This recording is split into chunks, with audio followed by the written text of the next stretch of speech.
You see, at first, when someone says, let's impose tariffs on foreign imports, it looks like they're doing the patriotic thing by protecting American products and jobs. And sometimes for a short while it works, but only for a short time. What eventually occurs is, first, homegrown industries start relying on government protection in the form of high tariffs.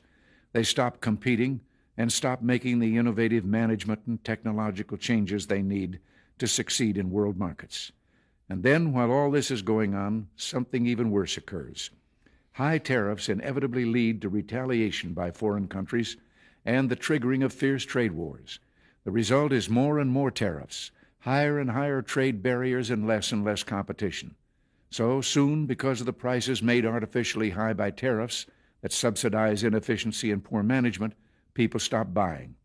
Then the worst happens. Markets shrink and collapse, businesses and industries shut down, and millions of people lose their jobs.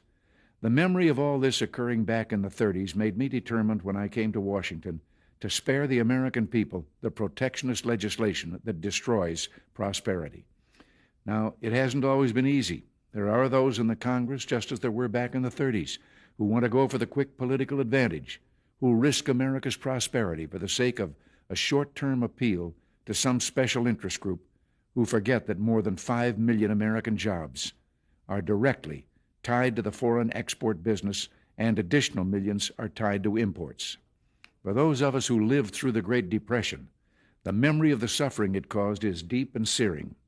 And today, many economic analysts and historians argue that high tariff legislation passed back in that period, called the Smoot-Hawley tariff, greatly deepened the Depression and prevented economic recovery.